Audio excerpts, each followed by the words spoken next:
Padre y Dios de amor,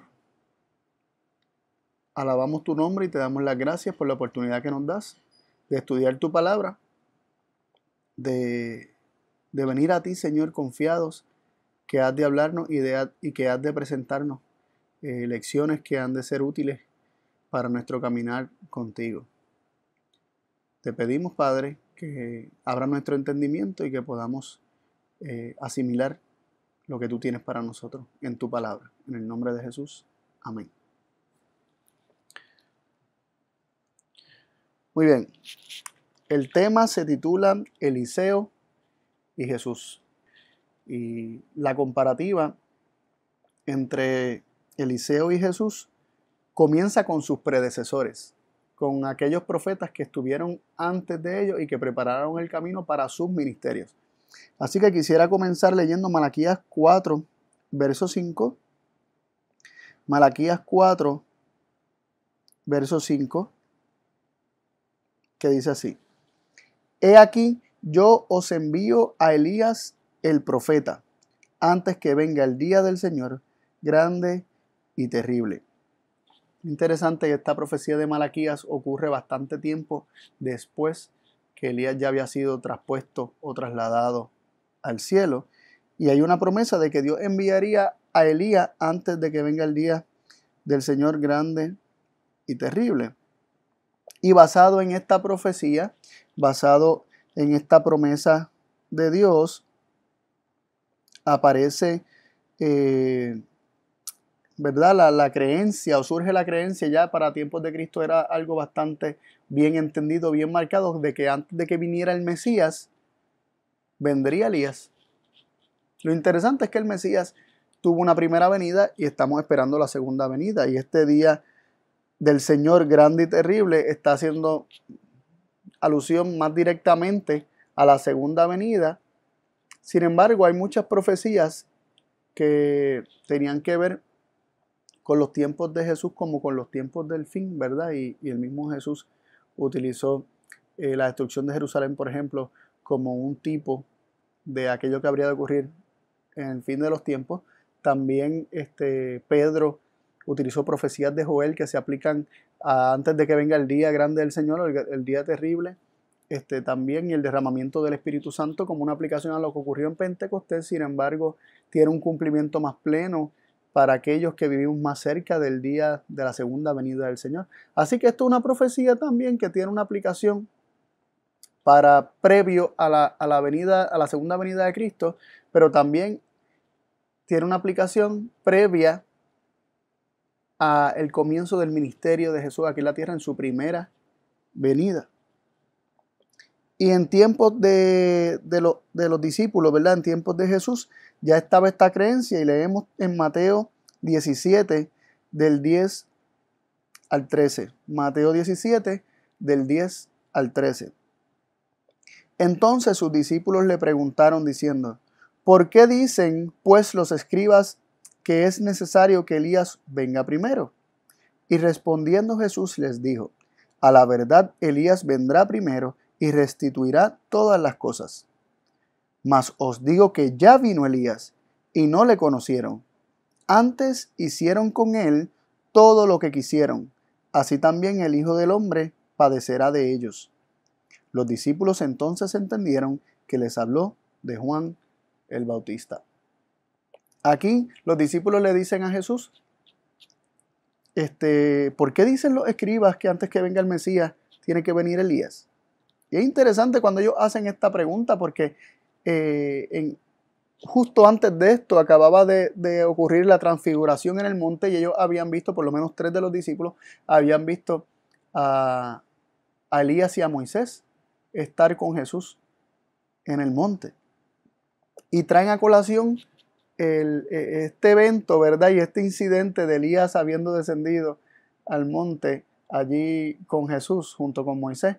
Y les viene a la mente este dicho y esta creencia de los escribas de que Elías tenía que venir primero. De hecho, está basado en las escrituras y en una promesa de que el profeta Elías vendría antes del día grande del Señor.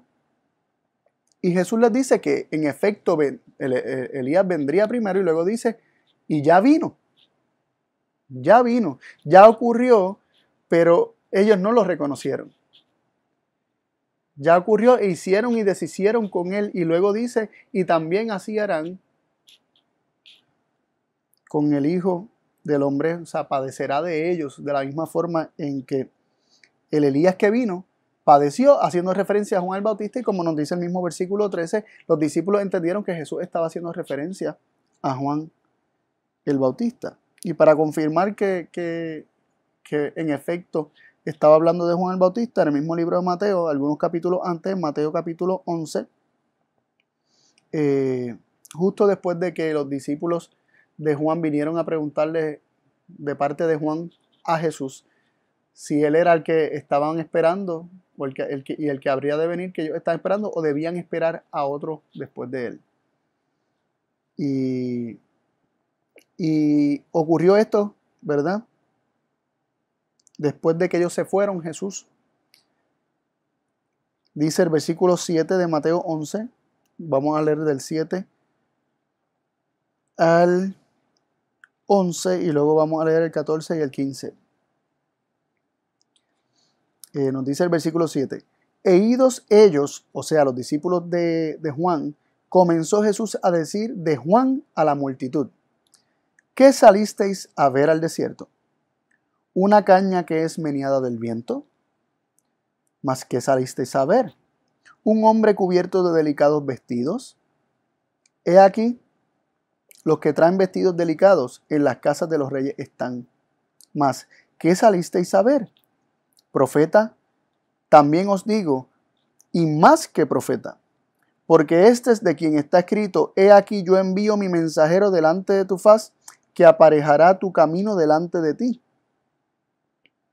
De cierto os digo que no se levantó entre los que nacen de mujer otro mayor que Juan el Bautista, mas el que es más pequeño en el reino de los cielos, mayor es que él. Y el versículo 14 de Mateo 11 dice: y si queréis recibir, él es aquel Elías que había de venir. El que tiene oídos para oír, oiga. Aquí vemos que Jesús, luego que se van los discípulos de Juan, Jesús comienza a hablar de Juan a la multitud. Jesús busca la manera de vindicar el ministerio de Juan ante los ojos de los demás y honrar la persona de Juan. Aun cuando Juan estaba en la cárcel en ese momento, Jesús quiere reiterar que él reconoce a Juan como el Elías que habría de venir, y que él reconoce a Juan como aquel profeta que habría de preparar el camino para el Mesías. Y él reconoce a Juan como el mayor de los profetas, y como dice en Lucas 7:28, porque os digo que entre los nacidos de mujer no hay mayor profeta que Juan el Bautista, mas el más pequeño en el reino de los cielos, en el reino de Dios, es mayor que él. Jesús está dándole el lugar a Juan como enviado de Dios, y está reconociendo el ministerio de Juan como uno que proviene del cielo, con un llamado celestial profetizado desde tiempos de Isaías, 700 años y pico, o sea, un poco más de 700 años antes de Cristo. Y Juan no fue un profeta más. Juan tuvo una misión sumamente especial, y Jesús lo está reconociendo como tal. Y lo que queremos resaltar aquí es que Jesús reconoce a Juan como el Elías que habría de venir. Y hay muchas similitudes entre el ministerio de Elías y de Juan. Así como Elías fue predecesor de Eliseo, Juan fue predecesor de Jesús. Y vamos a comparar un poco entonces los ministerios de Elías y de Juan como predecesores de Eliseo y Jesús respectivamente, para luego pasar a las comparaciones de Eliseo y Jesús y ver qué lecciones podemos aprender. Y verdad, podría decir mucho más de lo que leímos ahí en Mateo 11, pero Jesús resaltó a Juan como un hombre abnegado, que no buscaba gloria humana, que no buscaba estar vestido con vestidos delicados, que no buscaba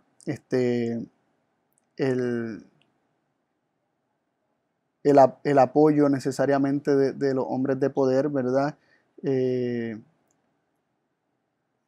Jesús de hecho dice, ¿qué saliste a ver al desierto? Una caña meneada del viento. ¿Acaso era Juan alguien que se dejaba llevar por el viento, que los vientos lo movían de un lado para otro? No, él se mantenía firme. ¿Acaso él buscaba un lugar encumbrado en este mundo? No, porque ¿verdad? Sabemos que vivía humildemente en el desierto, comiendo cosas sencillas, etc. Así que Jesús hace como un contraste bastante marcado entre Juan y muchos que han venido en su propio nombre buscando las glorias de este mundo y se llaman a sí mismos líderes espirituales. Y de hecho le da un lugar increíble, ¿verdad? Dice que no se levantó entre los que nacen de mujer un profeta como Juan y le llama el mayor profeta. Interesante, ¿verdad? Así que volviendo a la comparación entre Elías y Juan, ya que Juan es Elías que habría de venir, queremos leer un poquito acerca del ministerio de Elías y de cómo daba mensaje, y luego ver el de Juan para ver cómo él daba mensaje. Dice en 1 Reyes 17:1, entonces Elías Tisbita, que era de los moradores de Galaad, dijo a Acab, vive el Señor Dios de Israel, delante del cual estoy, que no habrá lluvia ni rocío en estos años, sino por mi palabra. Así que Elías Tisbita, profeta de Dios, llevó un mensaje a Acab, se presentó delante del rey de Israel y le dice, vive el Señor Dios de Israel, delante del cual estoy, que no habrá lluvia ni rocío en estos años, sino por mi palabra. Así que muy osadamente se presenta ante el rey y hace una declaración acerca de lo malo que habría de venir y luego se desaparece. Dice que luego el Señor le dijo, vete de aquí. Él se va de allí y Dios lo preservó en el arroyo de Querit, ¿verdad? Un tiempo. Y mientras tanto hubo una gran sequía y lo andaban buscando como si fuera un fugitivo. Pero él muy osadamente se había presentado delante del rey Acab y había dado un mensaje que no es positivo, un mensaje difícil de dar. Así que vemos a Elías dando mensajes no fáciles de dar, ¿verdad? Muchas veces aquellos profetas que en estos tiempos daban mensajes que los reyes no querían oír, los reyes o les quitaban la vida o muchas veces lo encarcelaban, como pasó con Jeremías. No sé si recordamos la historia de Jeremías, cómo él estuvo encarcelado y hasta lo llegaron a echar en un pozo, ¿verdad? Como una cisterna llena de lodo, de fango, y lo tenían ahí metido porque no le daba los mensajes que el rey quería escuchar. Él le daba los que Dios le daba, pero no los que el rey quería escuchar. Así que también leemos en Primera de Reyes capítulo 18, versículo 17 y 18. Primera de Reyes 18, versículos 17 y 18. Y cuando Acab vio a Elías, le dijo a Acab, ¿eres tú el que turbas a Israel? Así que Acab, cuando Elías se presenta delante de Acab, Acab le dice, ¿eres tú el que turbas a Israel? Como si Elías fuera el que estuviera haciendo lo que estaba pasando. No era Elías el que estaba haciendo lo que estaba pasando, el que estaba causando la sequía, no era Elías. De hecho, la sequía es un símbolo de las aguas siendo detenidas. El Espíritu de Dios no se podía derramar y las bendiciones de Dios no se podían derramar porque el pueblo estaba rechazando a Dios. El pueblo estaba cortando el suministro de la presencia de Dios, estaba pidiéndole a Dios que se apartara, no quería nada que ver con él. Estaban matando a los profetas de Dios a montón y le están tratando de proyectar esto a Dios y le están tratando de proyectar esto al profeta de Dios, a Elías. Y dice en el versículo 18 de Primera de Reyes 18 que Elías respondió, yo no he turbado a Israel, sino tú y la casa de tu padre, dejando los mandamientos del Señor y siguiendo a los Baales. Así que, qué manera de hablarle, ¿verdad?, tan abiertamente al rey de Israel. Decirle, no, no soy yo el que turbo Israel, eres tú el que está haciendo esto. Y el hablarle a hombres grandes de poder nunca ha sido tarea fácil para los hombres. Y le ha costado la vida a muchos de ellos. Pero vemos aquí un Elías que se atreve a hacerlo. Un Elías que tiene un mensaje de parte de Dios y sea quien sea la persona, no tiene miedo en decir lo que tiene que decir. Pasando a Segunda de Reyes capítulo 1, verso 8, también se nos presenta un detalle acerca de Elías y cómo era su apariencia. Y vemos que dice así, en Segunda de Reyes capítulo 1, verso 8. Y ellos le respondieron, cuando el rey preguntó que cómo era el hombre que ellos habían visto, que mandó, ¿verdad? Que mandó un mensaje con los hombres del rey. Y ellos le refieren estas palabras al rey. El rey dice, ¿cómo era el hombre que ustedes vieron? Y ellos se lo describen como un varón velloso y ceñía sus lomos con un cinto de cuero. Entonces él dijo, o sea, el rey, Elías Tisbita es. Muy interesante que era un varón velloso o velludo, ¿verdad? Y ceñía sus lomos con un cinto de cuero. Y vamos a ver cuál fue el mensaje que finalmente dio Elías a este otro rey, que ya no era Acab. En el versículo 16 de Segunda de Reyes capítulo 1, dice así, y le dijo, así dijo el Señor, por cuanto enviaste mensajeros a consultar a Baal-Zebub, Dios de Ecrón, por ventura no hay Dios en Israel para consultar en su palabra, no descenderás, por tanto, del lecho en que subiste, antes morirás de cierto. Lo que pasó fue que el rey había mandado a consultar a Baal-Zebub para que le dejaran saber si él iba a vivir de una enfermedad que estaba teniendo o si iba a morir. Y Elías le dice, por cuanto mandaste a consultar a otros dioses, ¿acaso no hay Dios en Israel al que tú puedas consultar para que te vayas a consultar a dioses falsos? Por cuanto hiciste esto, morirás de cierto. Así que vemos a un Elías que no tiene miedo en presentarse delante de hombres grandes, en dar mensajes que no son populares ni agradables para el oído, mensajes de reprensión acerca del pecado que se está cometiendo.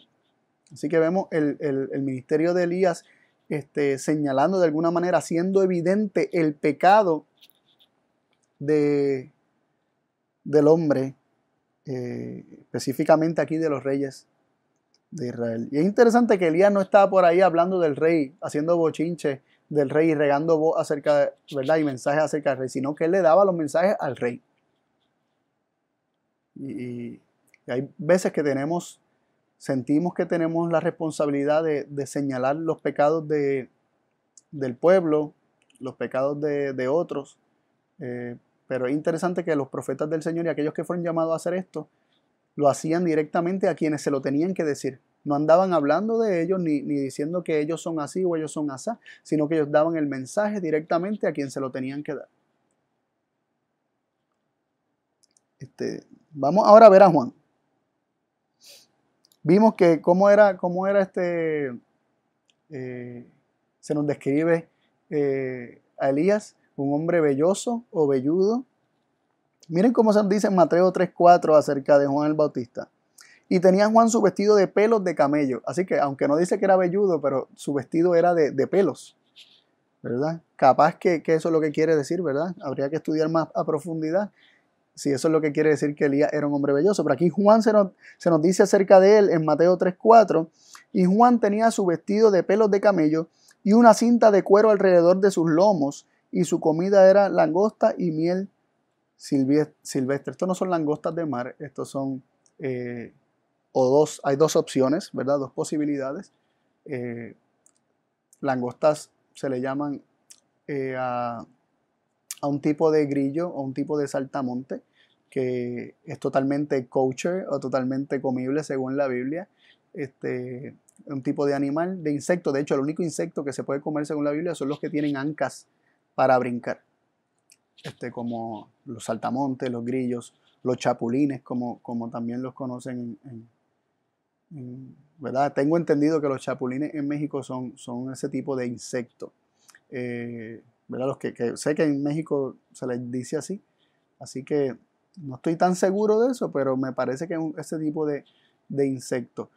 Otra opción de lo que significan esas langostas que comía es que también se le llamaba langosta o locust ¿verdad? En inglés al árbol de algarrobas, se llamaba un árbol de langosta por las algarrobas, ¿no? Y entonces es posible que también lo que haya comido sea algarroba, o de donde se saca el carob, que es un sustituto, ¿verdad? Que se utiliza muy popularmente como sustituto del chocolate. Entonces, carob con miel suena un poquito mejor que langostas con miel, ¿verdad? O estos insectos con miel, no sé, ¿verdad?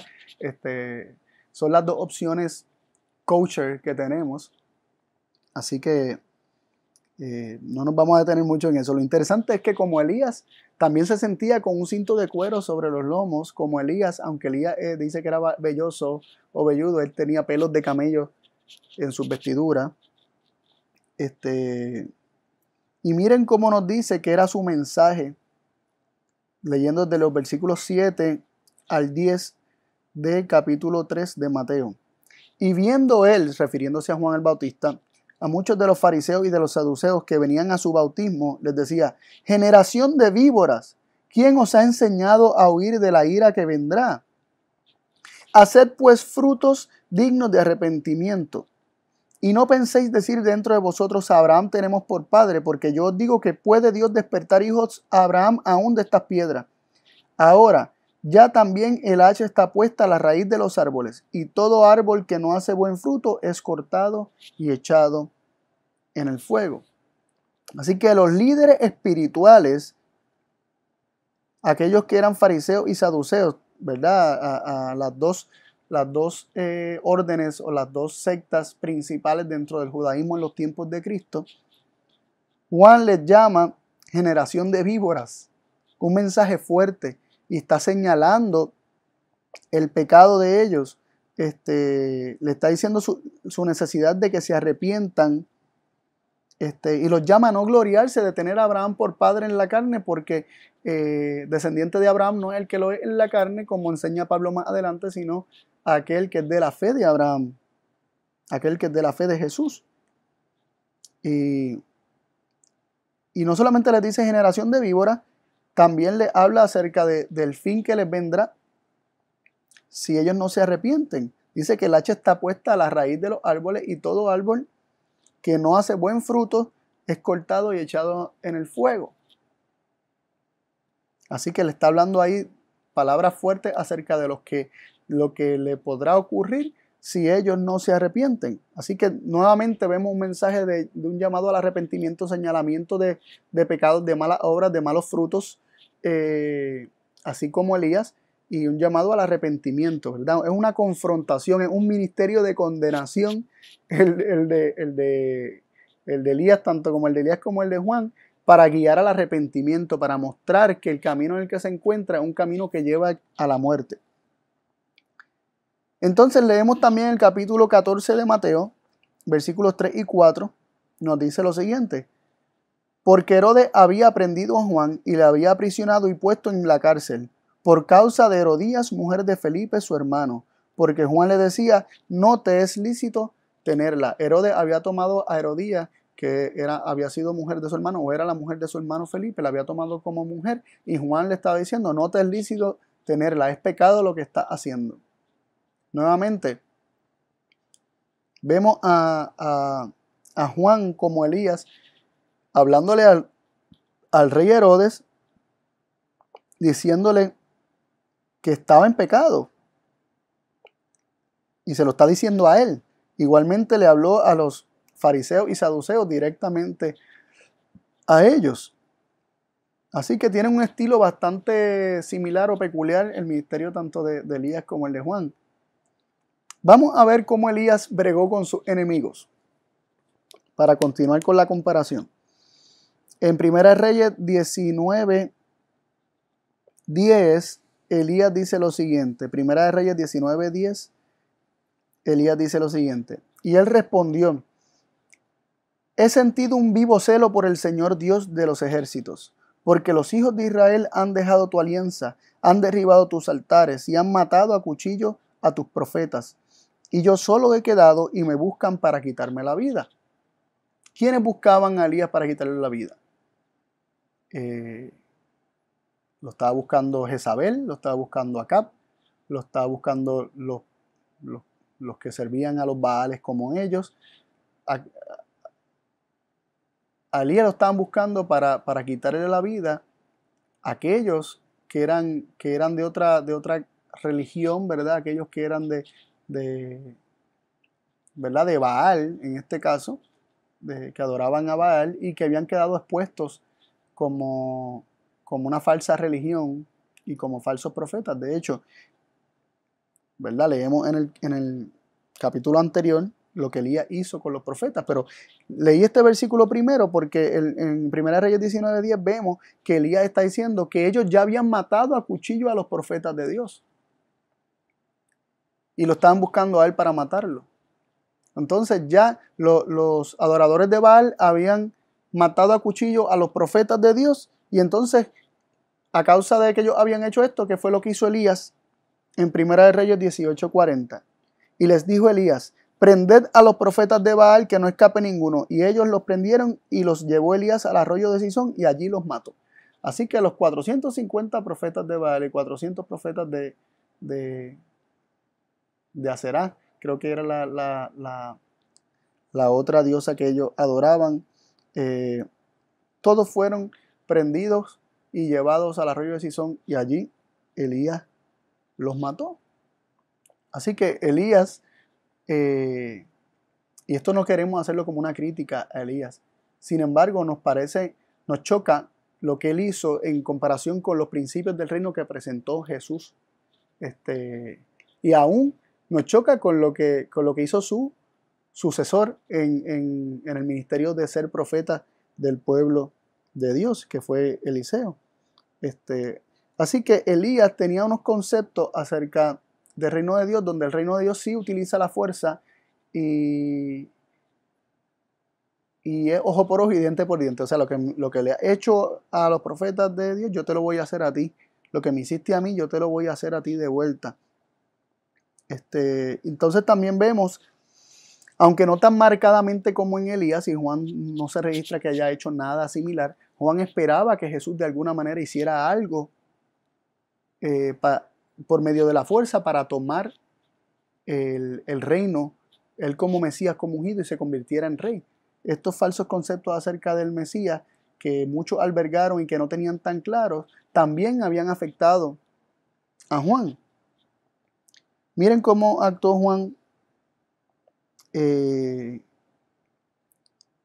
¿verdad? Vamos a leerlo. Vamos, en Mateo 11, versículo 2 dice, vamos a leer del 2 al 6.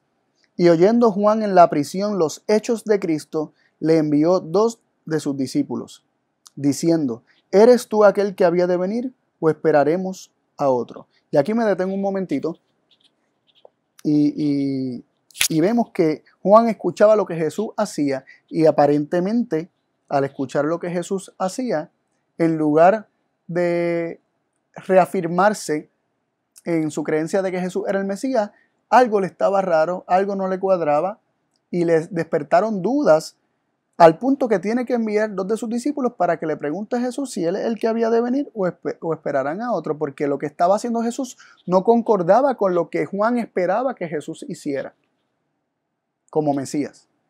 Y esto no solamente le pasó a Juan ni a los discípulos de Juan, esto le pasó a los mismos discípulos de Jesús, como veremos más adelante. Así que Juan, en la prisión, escucha los hechos de Cristo y despiertan dudas acerca de que si Jesús es el Mesías que él está esperando. El versículo 4 nos dice, y respondiendo Jesús les dijo, id y haced saber a Juan las cosas que oís y veis. Los ciegos ven y los cojos andan, los leprosos son limpiados y los sordos oyen, los muertos son resucitados y el evangelio es predicado a los pobres. Y luego añade al final de su mensaje para Juan. Y bienaventurado es el que no fuere escandalizado de mí. Bienaventurado, bendecido, le irá bien al que no fuese escandalizado de mí. ¿Y qué es ser escandalizado? Es sentirse ofendido, disgustado, el que las acciones de Cristo ofendan. El que no es escandalizado de Cristo es que su manera de operar no lo escandaliza, no lo ofende, no lo disgusta, no le causa un shock y hasta cierto punto ¿verdad? Un cuestionamiento de qué es esto. ¿Acaso él no habría de ser rey? Así que estas palabras finales de Jesús a Juan eran una leve y cuidadosa y tierna reprensión, ¿verdad? Muy cuidadosa. Bienaventurado es todo aquel que no es escandalizado de mí, porque aparentemente Juan se estaba escandalizando porque Jesús no estaba tomando el reino, porque él estaba en prisión y Jesús no había hecho nada por actuar con violencia con sus hombres o de alguna manera manifestar poder y destruir a los enemigos de Juan, a los enemigos propios y a los enemigos del pueblo de Dios en general. Jesús no estaba haciendo nada para, ¿verdad? Nada por medio de la fuerza para él tomar el poder terrenal. Y Juan estaba con duda. Juan tuvo duda en medio de esta crisis en la que él estaba preso. Juan experimentó la duda y cuestionó, ¿verdad? Y no, ¿verdad? Cuestionó la obra del Mesías, la obra de Cristo. Y a través de esta crisis, ¿verdad? Y esta expresión de esta duda que él llegó a tener, de alguna manera Dios la aprovechó para enseñarle cuáles eran los principios del reino de Dios, y ahí Jesús se los reveló. Que él había venido para devolver la vista a los ciegos, para hacer andar a los cojos, para limpiar a los leprosos, para que los sordos oigan y los muertos sean resucitados, para predicar el evangelio a los pobres. ¿Verdad? Muy parecido a lo que nos era profetizado desde Isaías, ¿no? Acerca de la obra del Mesías. Y estos ciegos que ven, y estos sordos que oyen, y estos cojos que andan, y estos muertos que resucitan, estos leprosos que son limpiados, tiene también una aplicación espiritual, ¿no? Jesús vino a dar vista, a ayudarnos a ver correctamente, a traer colirio que abra nuestros ojos. Jesús vino a abrir nuestros oídos para que queramos y recibamos las palabras de Dios. Jesús vino a resucitar a aquellos que estaban muertos en los pecados o manchados de lepra, cubiertos en la lepra del pecado, ¿no?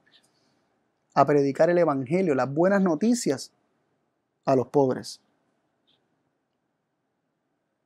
Y los principios del reino de Dios le fueron revelados a Juan en su crisis. Aún Elías en su crisis también le fue revelado los principios del reino de Dios, porque mientras él temía por su vida y estaba en la cueva allá en Horeb, y Dios se le aparece. ¿Cómo Dios se le aparece? Le dijo, muéstrate delante de mí, yo pasaré y muéstrate delante de mí. Y cuando Dios pasó, dice que vino ¿verdad? Un torbellino, un terremoto. Dios no estaba ni en el terremoto ni en el torbellino. Pasó un fuego y Dios no estaba en el fuego. Y luego hubo un silbo apacible. Y ahí Elías entendió que era el Señor y salió. Y Dios le habló desde ese silbo apacible y delicado. Esa es la forma en que Dios se revela y se manifiesta. Así que Dios está dejándole saber, dándole una lección a Elías de que él no está ni en el torbellino, ni en el terremoto, ni en el fuego. Lo que describe los principios del reino de Dios es el silbo apacible y delicado. Y lo que describió los principios del reino de Dios para Juan fue el ministerio de Jesús, dando vista a los ciegos, haciendo que los cojos andaran, que los leprosos fueran limpiados, que los sordos oyeran, que los muertos resucitaran, predicando el evangelio a los pobres. Esos fueron los principios del reino de Dios que Jesús manifestó para que Juan entendiera cuál era su misión y que su reino no era según el orden de este mundo, ni según los conceptos de los hombres, sino que sus pensamientos y los principios de su reino son mucho más elevados.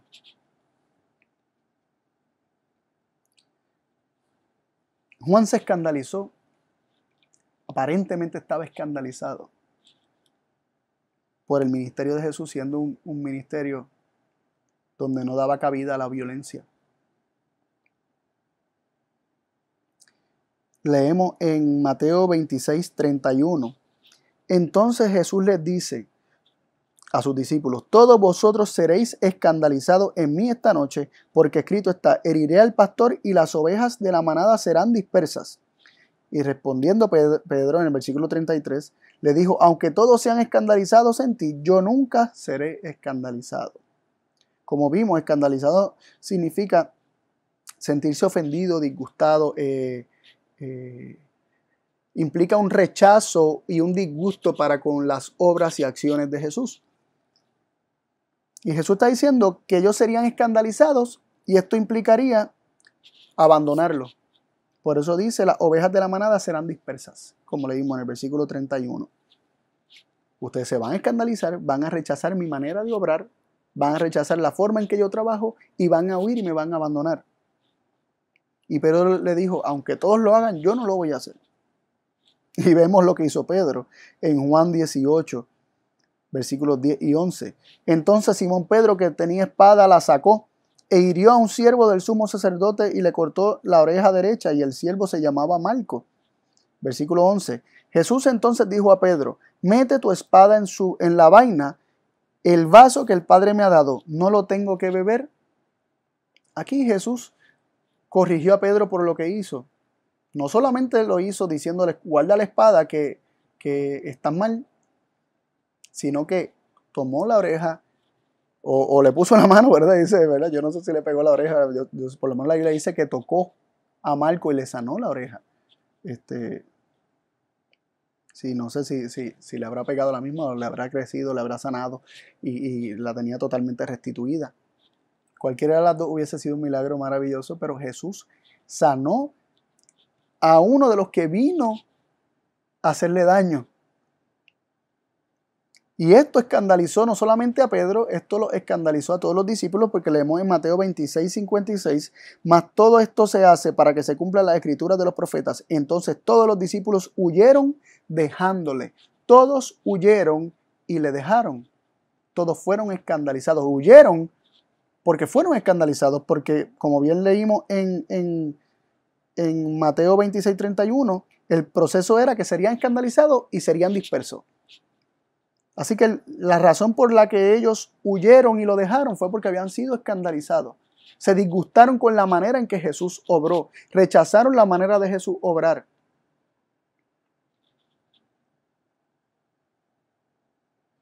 Muy interesante, ¿no? Y ya pasando más de lleno a los sucesores, ¿verdad? De Elías y de Juan. Leemos en Primera de Reyes 19:16 que Dios le dijo esto a Elías: y a Jehú, hijo de Nimsi, ungirás por rey de Israel, y a Eliseo, hijo de Safat, de Abel Meola, ungirás para que sea profeta en lugar de ti. Así que Dios le indica que Eliseo sería el profeta que sucedería a Elías.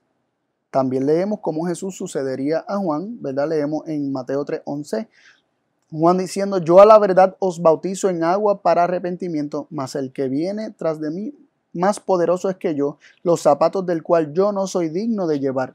Él os bautizará en Espíritu Santo y en fuego. El que venía después de él era más poderoso, más grande. Él no era digno de llevar los zapatos de ese que vendría, y él bautizaría con Espíritu Santo y fuego, ¿verdad? Y él bautizaba en agua, más después de él viene uno que bautizará con fuego.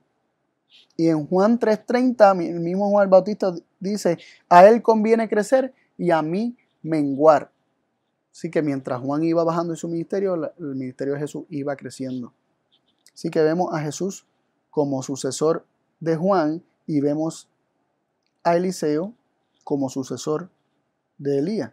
Y ahora vamos a ver algunas cosas interesantes acerca del ministerio de Eliseo en comparación con el de Jesús. En Segunda de Reyes capítulo 4 versículos 42 al 44 leemos: vino entonces un hombre de Baal Salisa, el cual trajo al varón de Dios panes de primicias, 20 panes de cebada y trigo nuevo en su espiga. Y él dijo: da al pueblo para que coma. O sea, Eliseo dijo, da al pueblo para que coma. Y respondió el que le servía, ¿cómo he de poner esto delante de 100 varones? Mas él volvió a decir, da al pueblo para que coma, porque así dijo el Señor, comerán y sobrará. Entonces él lo puso delante de ellos y comieron y les sobró conforme a la palabra del Señor. Aquí vemos Dios multiplicando el alimento por medio de Eliseo. Y, ¿verdad? Vamos a Juan capítulo 6, aunque esto es bastante conocido, ¿verdad? Lo leo del 11 al 13. Y tomó Jesús aquellos panes y habiendo dado gracias repartió a los discípulos y los discípulos a los que estaban recostados, asimismo de los peces cuanto querían. Y cuando fueron saciados dijo a sus discípulos, recoged los pedazos que han quedado para que no se pierda nada. Recogieron pues y llenaron 12 cestas de pedazos de los 5 panes de cebada que sobraron a los que habían comido. Así que, no sé cuántos de ustedes conocían que Eliseo había multiplicado, también o Dios había multiplicado el alimento por medio de Eliseo, así como hizo con Jesús, ¿verdad? Como Dios multiplicó el alimento por medio de Jesús. Y eso es ¿verdad? Un milagro bastante interesante. De hecho, el pueblo esperaba que el Mesías tuviera esta capacidad.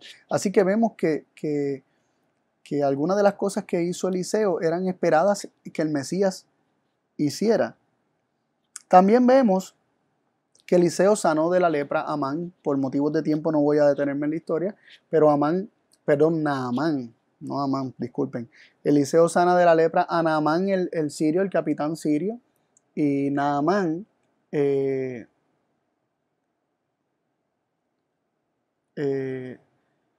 ¿verdad? Quedó totalmente sano. Así vemos Jesús sanando muchas veces a leprosos y, y difícilmente se encuentran otras personas o muchas otras historias de otros personajes que sanaran a los leprosos, pero vemos que Jesús lo hizo recurridamente. También es interesante considerar otro aspecto de similitud entre Eliseo y Jesús, y el hecho de su trato con los gentiles. Cómo Eliseo trató a Naamán, sanó a gentiles. Jesús hizo milagros para los gentiles. Por ejemplo, Jesús sanó a la hija de la mujer sirofenicia. También Jesús sanó al siervo del centurión romano. Y muchos otros. Muchos otros. La región de Gadara, en Decápolis, era una región donde era mixta la multitud. Y Jesús llegó a hacer milagros allí. De hecho, libertó a unos endemoniados allí. También me llama la atención el hecho del encuentro de Eliseo con Naamán y cómo Naamán tuvo que expresar su fe por medio del reconocimiento de la soberanía de Israel por encima de Siria, en el sentido espiritual, ¿no? Cuando se le manda a bañarse en el río Jordán, él decía, ¿acaso no hay ríos más lindos y más bonitos en Siria, en mi tierra, en Damasco? Entonces tenemos a Naamán teniendo que reconocer y humillarse y reconocer que por medio de aquello que está en Israel, de aquel río que está en Israel, es el canal o el medio por el cual él ha de ser sano. Entonces tenemos también a la mujer sirofenicia o cananea, como dicen algunas versiones también y algunos relatos, que Jesús le dice, no me es lícito tomar la comida de los hijos y darla a los perros. Y ella reconoce a Israel o a los hijos de Israel, los reconoce como sus amos espirituales. Dice, sí, pero aún los perrillos comen de las migajas que caen de la mesa de sus amos. Así que tanto Naamán tuvo que hacer una expresión de reconocimiento de soberanía o hasta cierto punto de autoridad espiritual de Israel sobre Siria. Y también, asimismo, la mujer sirofenicia tuvo que reconocer al pueblo judío, ¿verdad? y a Jesús y el pueblo de Jesús como el canal por el cual ella podía también recibir una bendición, aun siendo de una nación pagana. Así que es interesante estos encuentros y ver las similitudes entre ellos, ¿no?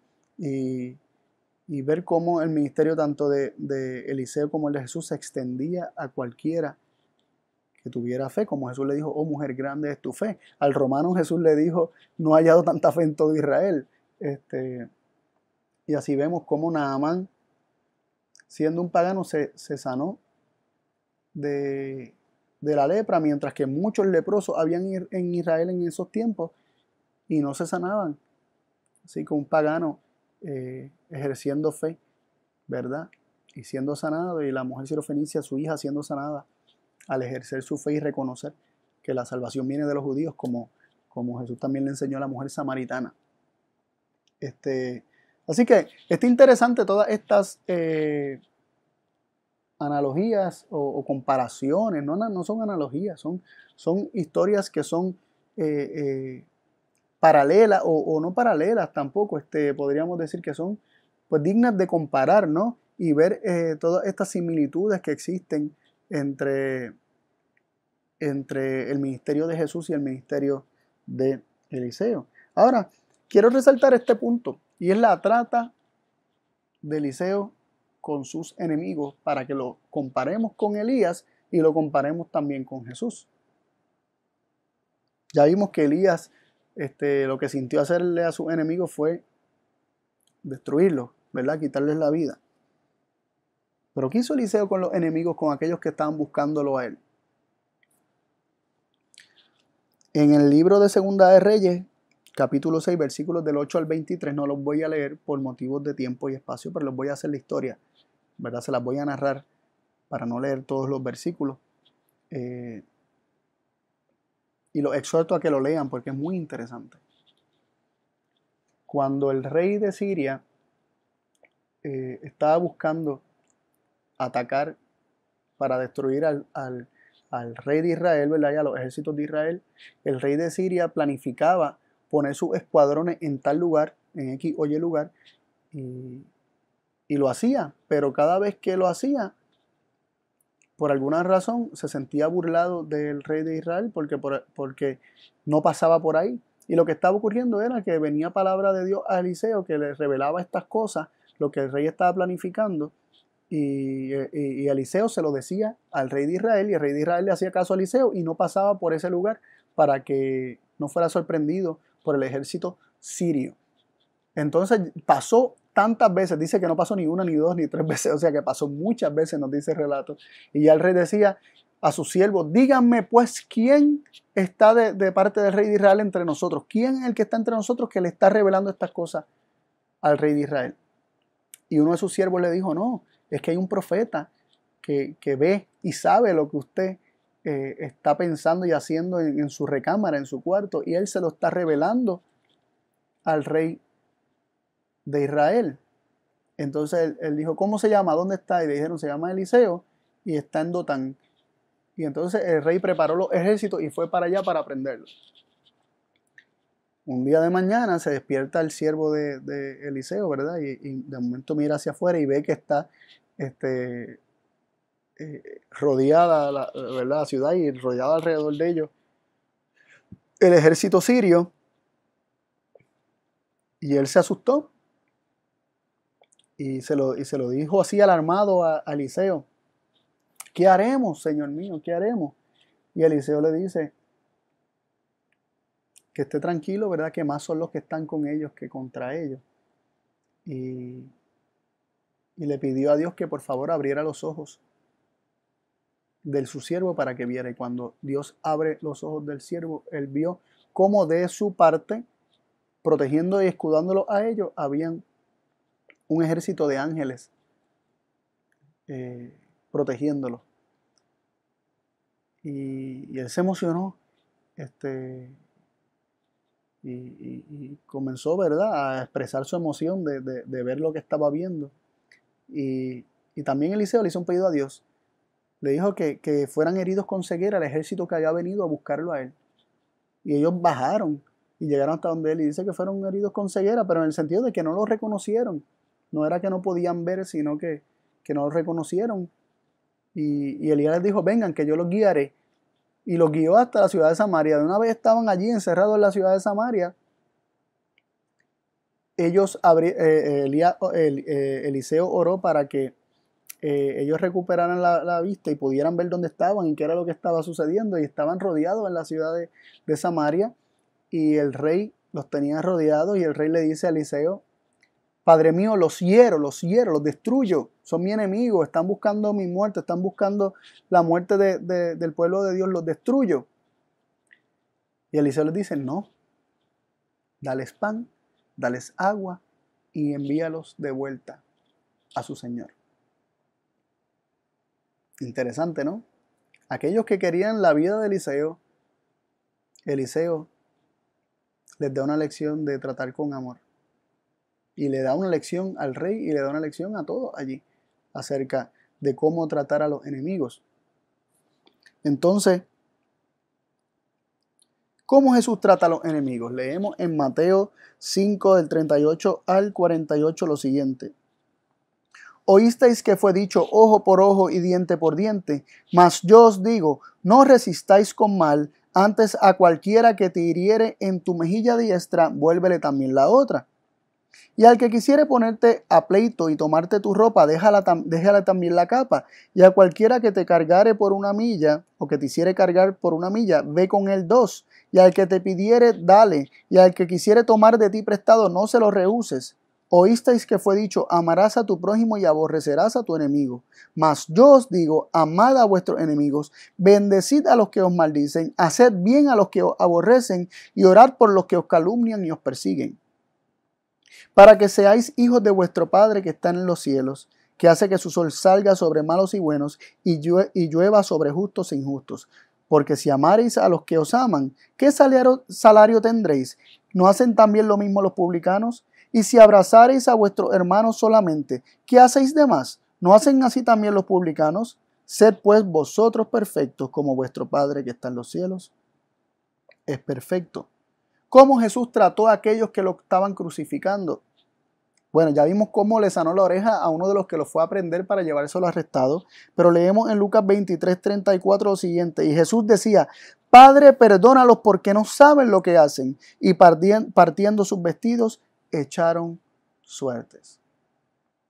Así que vemos cómo tanto Eliseo como Jesús trataban a sus enemigos de igual forma, viviendo los principios del reino que Jesús mismo enseñó. Y no eran principios nuevos cuando Jesús vino. Eran principios que estaban en las Escrituras, pero muchos ignoraban. Eliseo lo llegó a comprender. Elías no necesariamente hasta el final de su ministerio, hasta poco antes de ser trasladado al cielo. Juan lo llegó a comprender estando en la cárcel. Y el ministerio de Elías y de Juan sirvió como ese ministerio de condenación que hacía que los demás, que el pueblo se diera cuenta de sus pecados y fueran guiados a Cristo. Buscaran a Cristo, buscaran la solución en Cristo, para que fueran guiados, ¿verdad?, al arrepentimiento y al perdón de los pecados.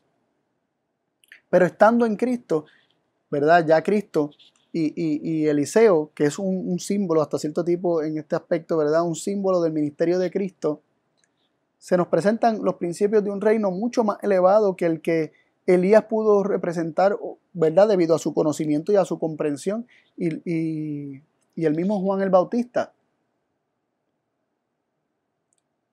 Ellos no conocían plenamente todos los principios del reino, pero su ministerio sirvió para llevar al pueblo al arrepentimiento. Y así tenemos el ministerio de condenación y también tenemos el ministerio del Espíritu de vida en Cristo Jesús.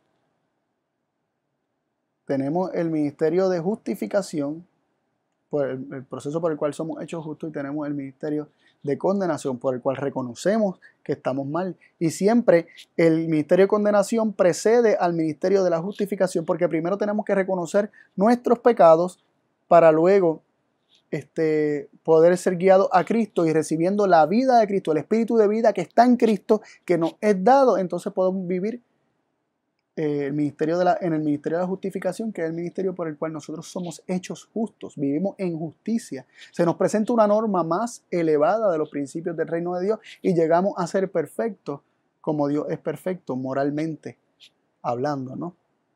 Llegamos a vivir estos principios. Y es por eso que en Lucas 7:28 leemos: porque os digo que entre los nacidos de mujeres no hay mayor profeta que Juan el Bautista, mas el más pequeño en el reino de Dios es mayor que él. ¿Cómo entendemos que, acaso esto no parece una contradicción? Que Juan el Bautista sea que no hay mayor profeta entre los nacidos de mujer. No hay mayor profeta que Juan el Bautista. Sin embargo, el más pequeño del reino de Dios o en el reino de Dios es mayor que Juan. ¿Por qué? Porque Juan le costó comprender, en su obra, en su ministerio le costó comprender los principios del reino de Dios. Y Jesús, al revelar los principios del reino de Dios, todo aquel que comprende los principios del reino de Dios y llega a vivir los principios del reino de Dios, Jesús dice que mayor es que Juan. Porque una vida viviendo los principios del reino de Dios, viviendo la norma, viviendo el sermón del monte, viviendo las enseñanzas de Jesús, que es realmente una enseñanza de cómo vivir en justicia, cómo vivir conforme a la ley de Dios. Todo aquel que logra entender estos principios, asimilarlos, abrazarlos y deja que Dios los escriba en su corazón, tiene un mayor ministerio que el de Juan el Bautista, que el de Elías. ¿Por qué? Porque cuán hermoso es un ministerio es el ministerio de aquellos que revelan la gloria de Dios al mundo. Apocalipsis 18:1 habla de un ángel que ha de iluminar el mundo con su gloria, con la gloria de Dios. Y esto se refiere a aquellos que han de con sus vidas dar testimonio al mundo y ser una predicación viva al mundo. Y estos son aquellos que son del reino de Dios, aquellos que comprenden los principios del reino de Dios, que los viven y tienen una obra de revelar cómo es Dios al mundo en sus vidas. Y no estamos despreciando el ministerio de Juan ni el de Elías. El ministerio de ellos era uno ¿verdad? El ministerio, como le llaman ahí, de la letra, el ministerio de condenación, el ministerio que guía al arrepentimiento y que guía al ministerio de justicia, al ministerio del Espíritu de vida en Cristo Jesús. Y uno lleva al otro, y es necesario, y se le llama glorioso. A este ministerio de condenación dice que es glorioso, pero es mucho más glorioso el ministerio de la justificación, el ministerio del Espíritu de vida en Cristo Jesús, porque por medio de este ministerio es que somos hechos semejantes a Jesús y revelamos la gloria de Dios así como Jesús la reveló. Y todos aquellos que revelen la gloria de Dios como Jesús la reveló, por más pequeños que sean en este mundo, son considerados más grandes que el mayor de los profetas. Interesante, ¿no?